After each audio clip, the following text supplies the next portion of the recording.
Faktor Di kandang endorsementnya banteng besar kan sekali, bukan Mas, ya. Dan bukan sebenarnya suatu basis wilayah yang main-main ini, betul. Mas. Dan pertama memang ini kali pertama PDI Perjuangan dalam era pilkada gubernur di Jawa Timur, Jawa Tengah itu kalah. Sebelumnya selalu menang. Memangnya ada yang main dua kaki? Diindikasikan ada, Pram. Nah, ada dua nama di situ yang kemudian ditunjuk langsung oleh Megawati yang dianggap tidak terlalu Kita spill bergerak. nggak? Kita spill sekarang atau Spill nanti? aja Spill sekarang. ya, boleh. Gimana? Iya, salah satunya Bambang Pacul, yakni Ketua DPD PDIP Jawa Tengah. Sudah seharusnya Bambang Wuryanto, atau lebih dikenal nih dengan nama Bambang Pacul, Ketua DPD PDI Perjuangan Jawa Tengah, komandan lapangan, bertanggung jawab terhadap kekalahan Ganjar Pranowo dan Andika Perkasa. Apapun yang dilakukan oleh Bambang Pacul, oleh tim-tim yang Puan, itu pasti dilecehkan. Bahkan dianggap tidak berbuat apapun gitu. Itu pasti. Pilkada 2024 coblosannya 27 November.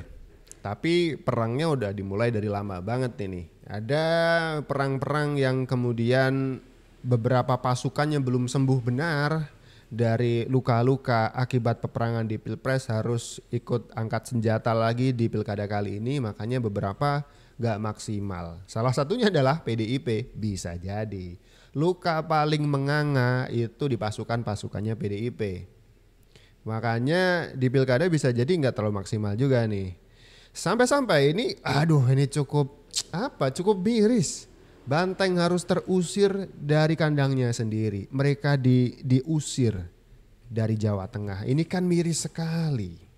Wah, pilkada 2024 ternyata pemenangnya tetap Pak Jokowi nih. Masa sih? Emang iya itu, Bang? Iya, jadi hasil pilkada 2024 ini kan udah pada ketahuan. Terutama versi hitung cepat sudah keluar tuh siapa saja yang memenangi kontestasi. Hal yang menarik dari hasil tersebut ialah paslon yang terafiliasi dengan Jokowi atau yang diusung Koalisi Indonesia Maju rata-rata menang. Misalnya Jawa Timur, pasangan Khofifah Emil Dardak unggul dengan suara signifikan dibanding lawan-lawannya dengan memperoleh 59% lebih suara. Lalu Jawa Barat, pasangan Deddy Mulyadi Erwan Setiawan dapat suara lebih dari 60% versi hitung cepat. Bahkan Jawa Tengah yang merupakan kandang banteng malah dimenangkan oleh calon yang didukung Jokowi, yakni Ahmad Lutfi dan Taj Yassin. Kemudian tentu saja di Sumatera Utara menantu Jokowi, Bobi Nasution juga unggul dari Edi Rahmayadi. Nah, Pak Jokowi mungkin kalahnya di Jakarta aja nih, di mana Ridwan Kamil Suswono yang diendorse Jokowi dan Prabowo harus mengakui keunggulan Pramono Rano. Tapi secara rata-rata, calon yang diendorse Jokowi memang memenangi pilkada, baik itu gubernur maupun bupati wali kota. Pokoknya yang beberapa waktu lalu pada bikin video template bareng Jokowi itulah rata-rata mereka menang. Termasuk di Solo yang juga kandang banteng, calon dari PDIP kalah telak sama jagoannya Jokowi, Respati Astrid. Jadi intinya mesin politik Jokowi ini masih cukup OP sih sejauh ini. Wah, iya juga ya. Kalau menurut netizen gimana nih?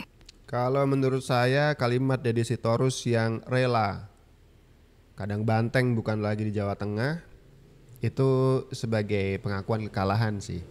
Cuman masih dibalut-balut kesombongan dikit. Iya silahkan sebut Jateng bukan lagi kandang banteng.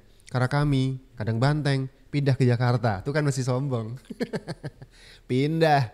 Di Jakarta itu ada anak abah. Oh gitu, siap. Jadi kandang banteng mau dipindah di Jakarta. Merobohkan bangunan yang sudah dibangun oleh anak abah. Berarti, saya mau agak sedikit provokatif ya. Minta izin ini. Berarti anak abah selama ini cuma mau diperalat. Begitu. Dijadiin fondasi aja biar bisa bangun kerajaan baru dan kandang baru buat banteng di Jakarta. Kasihan anak abah. Sudah anisnya ditolak oleh Ibu Ketum. Gak boleh maju pilkada lewat PDIP. Anak abah suaranya diperalat. Wus. Provokatif belum? Udah ya? Saya takut dituntut soalnya. Tapi kira-kira begitulah. Kok bisa Deddy Sitorus mengatakan kandang banteng pindah ke Jakarta? Tidak ada ceritanya dalam sejarah. Ini mungkin sejarah satu-satunya mencatat Anies Baswedan dengan basis masanya yang kubu kanan itu bisa ketemu di tengah-tengah dengan kubu kiri begitu, ya kan? Bahkan ketika awal-awal ada isu Anies Baswedan mau diusung oleh PDIP, Ciko Hakim sebagai jubir partai mengatakan, ya benar. Ada pertentangan di akar rumput PDIP soal Bang Anies. Tuh, di tubuh partainya aja itu masih ada pertentangan karena Anies, waduh, ini bukan orang dalam nih. Kayaknya nggak merah ini, jadi nggak bisa masuk. Itu kata Ceko Hakim. Kok bisa? Deddy Sitorus mengatakan Kadang Banteng dipindah ke Jakarta. Duh, anak abah kena gusur. Kasian dong. Apa merahnya partai bisa redup gitu mas, bisa pudar dengan sosok Jokowi Effect itu. Faktor Di kandang endorsementnya Banteng besar kan sekali bukan mas ya. Dan bukan sebenarnya suatu basis wilayah yang main-main ini betul. mas. Dan pertama memang ini kali pertama PDI Perjuangan dalam era pilkada gubernur di Jawa Tengah itu kalah. Sebelumnya selalu menang. Itu dia. Jadi siapapun calon yang diusung oleh PDI Perjuangan di Jawa Tengah pasti menang. Misalnya Pak Bibit diusung oleh PDI Perjuangan menang. Di periode kedua Pak Bibit itu diusunglah namanya Ganjar Pranowo oleh PDI Perjuangan. Waktu itu elektabilitasnya di bawah. Tapi mengejar karena kekuatan partai. Partai. Tuh. Ini adalah kekalahan pertama, perdana buat PDIP di level pilkada ya. Kalah untuk pertama kalinya. Makanya sakitnya itu kayak diingat-ingat benar. Kenapa? Ini pertama kalinya. Pertama kalinya mereka kalah di Jawa Tengah. Kandang mereka sendiri. Makanya agak sentimental. Ini sakitnya tuh bukan cuman sakit fisik. Sampai sininya sakit. Begitu. PDIP kalah di kandang Banteng. Masa partai besar kalah lawan Jokowi? Guys, pilkada Jawa Tengah banyak yang memprediksi bakalan dimenangin sama Andika Hendrar yang didukung PDIP. Soalnya nih ya guys, dari dulu Jawa Tengah tuh dikenal kandang Banteng loh. Wah, masa PDIP kalah sih guys lawan Jokowi di kandang sendiri? Prediksi kemenangan ini didasari hasil hitung cepat DPD Gerindra guys. Hasilnya tuh Ahmad Lutfi Taj Yassin dapat 59% dan Andika Perkasa Hendrar Prihadi dapat 40%. Oke. Andika dan juga Hendy yang dimajukan PDIP di Jawa Tengah cuman menghasilkan atau meraup bisa merebut 40% suara di Jawa Tengah. Ini kan kalah karena lawan mereka Lutfi Yassin yang didukung oleh Jokowi itu 59% lebih begitu. Kalah aja, kan 40 kalah nih ya. Itu masih bisa sombong. Waduh. Dulu tuh kami gak sampai 40, ini tuh 40 berarti kan gitu ya. Masih bisa menghibur diri. Boleh lah, gak apa-apa.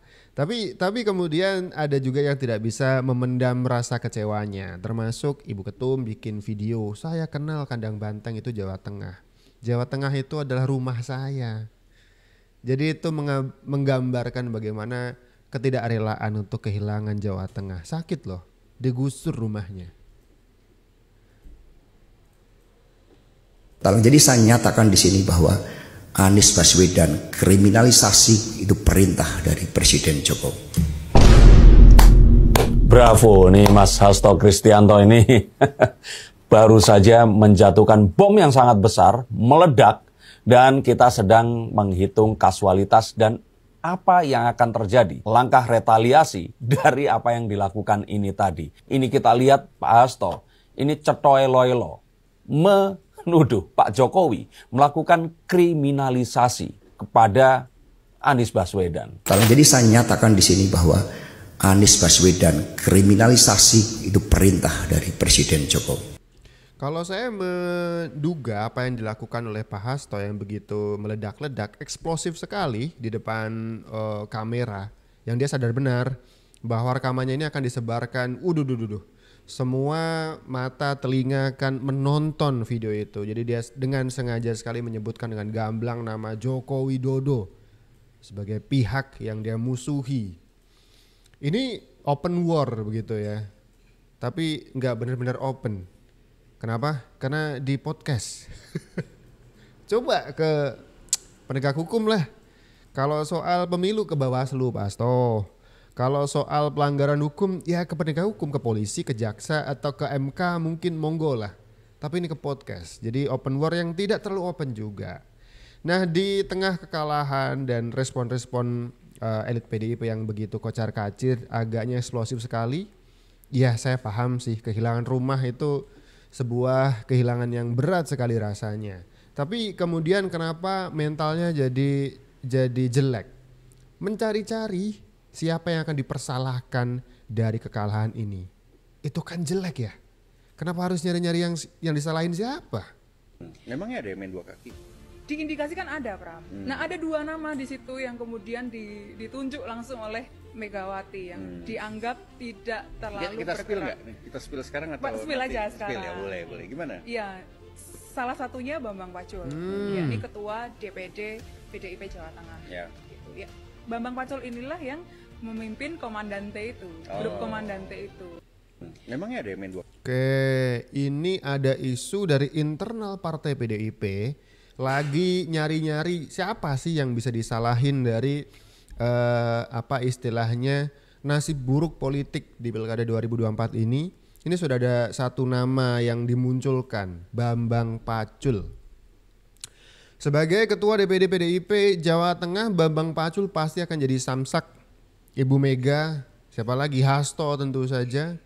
Kalau misalkan kita kemarin pernah ngebahas ada perpecahan di internal PDIP, Hasto dan Deddy Sitorus, kemudian Adian itu satu kubu. Kubu yang lain adalah Puan Maharani, Bambang Pacul dan kubu yang lain. Itu ibaratnya ada dua kubu di situ. Nah, ini Bambang Pacul jadi samsak. Artinya memang ini akan jadi pesakitan dengan kekalahan PDIP di Jawa Tengah kali ini. Kalau PDI Perjuangan tidak mampu mempertahankan rumah mereka sendiri, maka bisa dipastikan 5 tahun lagi kerusakan di Jawa Tengah akan meluas dan bisa menghancurkan partai secara keseluruhan.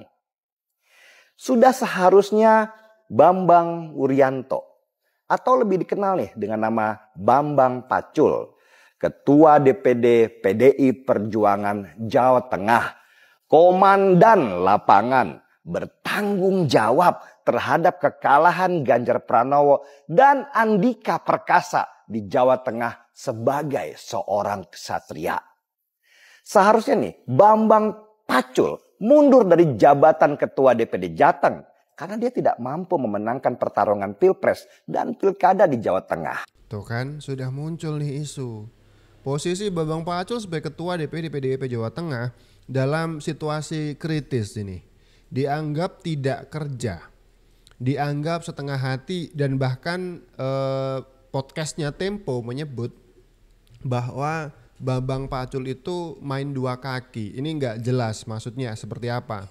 Kalau saya lebih mudah menyebutnya, menerjemahkan dari kalimat itu adalah Bambang Pacul tidak all out kerja untuk pemenangan Pilpres maupun Pilkada. Kalau dua kaki yang satu di mana ya? Saya penasaran nih memihak siapa. Cuman kalau misalkan kita mau menghubung-hubungkan apa yang jadi puzzle terserak ini, kita di Pilpres kemarin ada banyak sekali interview dengan Total Politik, dengan berbagai pihak, podcast-podcast itu yang menghadirkan Bambang Pacul sebagai narasumber. Di podcast-podcast itu justru Bambang Pacul itu memuja-muji Joko Widodo, menyebut Jokowi Korea, menyebut Jokowi adalah orang baik, jangan lawan orang baik.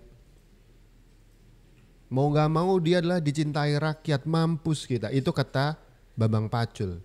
Padahal status Jokowi adalah musuh utama PDIP di awal 2023 sampai Pilpres sampai Pilkada kali ini. Tidak ada musuh lain. PDIP mau bekerja sama dengan anak abah. Ini sesuatu yang wow sekali. Untuk apa? Untuk melawan Jokowi. Sesuatu yang tidak pernah terjadi dibikin jadi hanya untuk melawan Jokowi. Jadi saya paham bagaimana Bambang Pacul dipandang sebelah mata, dipicingkan matanya untuk memandang Bambang Pacul sebagai kader partai yang gak loyal nih. Kenapa memuja-muji Jokowi? Sedangkan di sisi lain partainya sedang menuliskan nama Jokowi sebagai musuh utama dari Partai Demokrasi Indonesia Perjuangan. Mungkin ini maksud dua kaki dari Bambang Pacul. Saya nggak tahu ini siapa yang bertepuk tangan ketika Bambang Pacul disingkirkan gini, pasti ada yang bertepuk tangan. Nah, menurut Abang gimana? Bambang Pacul dianggap supaya kalau menang pun bukan karena dia. Ya. Kalau kalah dia yang salah. Ya. Tujuannya untuk apa? Untuk melakukan itu kan gitu. Ya, untuk apa? Untuk sampai ke telinga Bu Mega. Nah, ini Abang nggak ngomong. Supaya Ibu Mega memberi sanksi kepada orang-orang ini. Kalau menang tidak dapat tepuk tangan, kalau salah semua Wah, tuju ke makin parah. serangan terhadap Bambang Pacul. Ini akan berlanjut terus sampai Bu Mega Tidak ketua umum lagi. Apapun yang dilakukan oleh Bambang Pacul, oleh tim-tim yang Puan, itu pasti dilecehkan. Bahkan dianggap tidak melakukan tidak berbuat apapun gitu. Itu pasti. Dan nilainya dia kurangilah bobotnya itu. Karena ini kan pertarungan untuk merebut kupingnya Bu Mega. Satu itu. Kedua untuk siapa yang dipercaya untuk menjadi ketua umum nanti selanjutnya. Ada satu prediksi yang di luar pembicaraan kita nih. Ternyata ada intrik di dalam PDIP yang menginginkan Bambang Pacul itu tidak terlalu kelihatan. Kalau menang tidak terlalu mendapatkan pujian, tapi kalau kalah seperti saat ini, dia akan mendapatkan semua cemoohan dan cacian mengarah ke Bambang Pacul. Posisinya sudah menjadi ketua DPD Jateng memang ya, itu pesakitan sekali dengan gagalnya Jateng di Pilpres. Dengan 2 kota saja, Boyolali dan juga Wonogiri yang bisa dimenangkan, lainnya itu tumbang. Itu rekor buruk. Kemudian di pilkada kali ini harus terusir Banteng dari Jawa Tengah, itu juga rapor jelek. Jadi Bambang Pacul memang kritis sekali posisinya. Tapi ternyata ada orang yang menginginkan hal ini menjadi sebuah keuntungan dan peluang. Ini dalam rangka merebut posisi nomor 1 sebagai pembisik Ibu Megawati Soekarno Putri yang kemudian mengincar posisi PDIP 1 ketum. Jauh ini ya berarti ya. Kita baca komentar deh, saya kurang paham intriknya nanti akan mengarah kemana. Mungkin netizen punya jawaban. Ada Hamui. Yang saya senang Bambang Pacul disingkirkan siapa kalau yang gimana sih? Yang senang Bambang Pacul disingkirkan siapa kalau bukan orang yang suka bikin drama nangis. Siapa ini? Dia kan gak berani langsung berhadapan dengan Bambang Pacul. Oke. Bonaventura, Hasto melihat Bambang Pacul sebagai saingan. Menarik, karena Hasto adalah sekjen PDIP terlama. Bisa jadi dia masih menginginkan jabatan sekjen untuk ketiga kalinya. Ketika Hasto tidak menjadi sekjen, kira-kira siapa yang muncul ya? Ada banyak nama sih senior. Bambang Pacul mungkin masuk, Ahmad Basarah mungkin juga masuk. Boleh, ini masuk nih. Hasto melihat Bambang Pacul sebagai saingan ketika Hasto pengen kursi sekjen masih berada dalam genggaman dia. Boleh. Teta, gak bakal berani PDIP terang-terangan menyingkirkan Bambang Pacul karena Bambang Pacul termasuk tinggi approval ratingnya di Jateng. Iya sih, bener sih. Jika disingkirkan bisa marah pengikutnya di Jateng. Masuk akal. Bahkan pemenang pilkada belum diumumkan KPU sih, tapi pemenang dalam quick count pilkada Solo yaitu Respati Astrid yang jadi lawan calonnya PDIP, ya kan? Itu saja sungkemnya sebelum maju daftar di pilkada itu ke Bambang Pacul. Makanya sempat ada satu isu, ini gimana ceritanya? Ada Respati yang tertangkap kamera, ada dokumentasi di mana Respati dan Bambang Pacul berrangkulan gitu. Ternyata Respati cerita bahwa sebelum mendaftar ke KPU, dia tuh sungkemnya minta izinnya, minta petuahnya ke Bambang Pacul. Oke, jadi semakin menguatkan Bambang Pacul itu bisa jadi 2 kaki ini. Menarik.